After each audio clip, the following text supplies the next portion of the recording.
The School Gates. Now, this witty and highly relatable read flips open the gates of South African private schools and lays bare some of the ins and outs that are only addressed behind closed doors. Fiona leads us into the world of the main character, Ella Burchelle, as she frees herself from a toxic relationship by relocating to the KwaZulu Natal North Coast in hopes of rebuilding her life as a ballet dance teacher. Without giving much of the book away, let's now chat to its author, Fiona Snyckers, who joins us now via Zoom. Fiona, very good morning to you. Thank you so much for joining us. Welcome to Morning Live.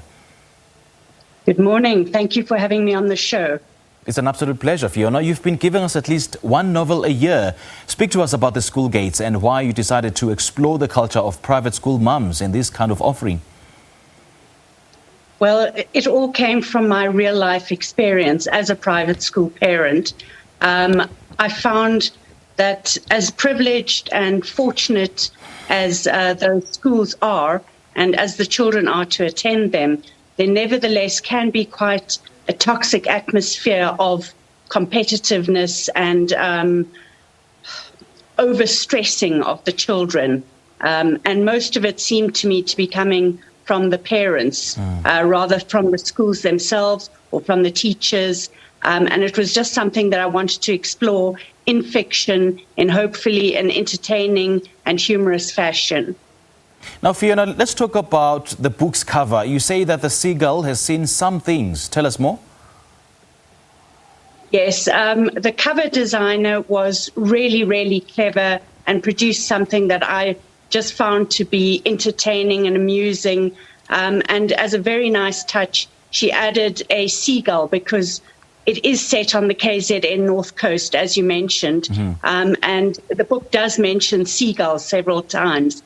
And the cover designer added that little seagull in, who just seems to me to have quite a bemused look on its face. So I imagine the seagull sitting there and looking at what was going on at the school and possibly judging the humans involved. Now, take us through the list of notable characters in this book, especially the protagonist, Ella Burchelle, and how you developed her. Yes, Ella Burchelle is a professional dancer who is now burnt out and recovering from a very controlling relationship. And she's hoping to restart her life in this unstressed small town setting. And when she gets a job teaching dance at a private school, she does think that all her problems are over. But unfortunately, that proves not to be the case when she starts meeting the head of the PTA and some other notable parents at the school who have very different ideas of how to run things than she does herself. And she realizes she's in for actually quite a challenging time. It gets really, really interesting, does it not? Now, do unpack for us, if you can, Fiona, how you use the phrase "mums know best," know what's best for their kids in this book, to sort of explore the pressures and the often unrealistic expectations that parents have for their children.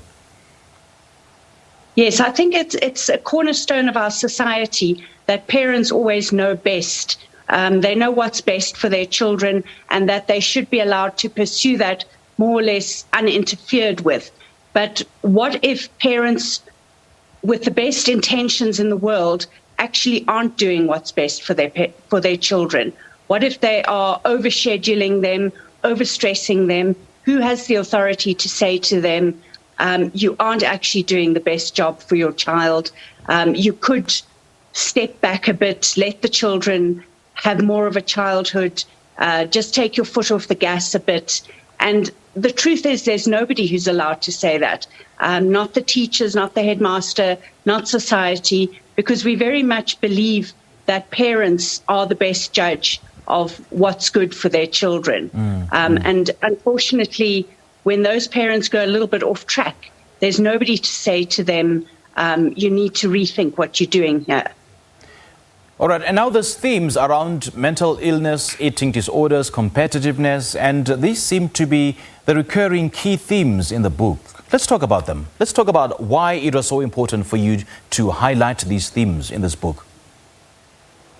Yes, those themes very much revolve around the main character who is suffering from an eating disorder and who has got herself out of a toxic relationship but which is still following her around. She hasn't completely recovered. She doesn't know how to be herself without this man in her life who's controlling her. And even when he's not physically present, he's still there in her thoughts, influencing her, controlling her, telling her, don't do this, do that, etc. And part of her journey as a character is learning to free herself from that influence and learning to normalize her relationship with food again. You know, intense competitiveness between private school moms, especially when it comes to ballet dancing, where we see one learner flourish and the other moms not liking this at all. Tell us more about this aspect of the book. Yeah, this was a particularly South African aspect that I introduced, which is an aspect of racism and classism. We have a situation where a young girl who is actually the daughter of a domestic worker of one of the PTA mothers, and she's doing better than that mother's own children at dancing. And that just flips her expectations on their head and makes her think, no, this is completely unacceptable. It's not okay for this child to be doing better than my children, and something needs to be done about it. Okay. And I found the book to be highly relatable, Fiona, especially on how you paid attention to detail on each of the characters in this book. Just take us through the kind and the amount of research that went into putting this book all together.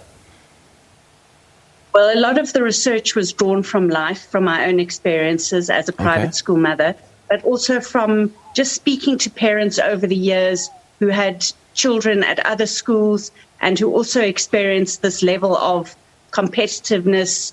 And the children themselves were my inspiration. I listened to how they speak, how they dressed, how they dealt with conflicts, and drew on that kind of real life experience in order to populate the book and create the characters for the book.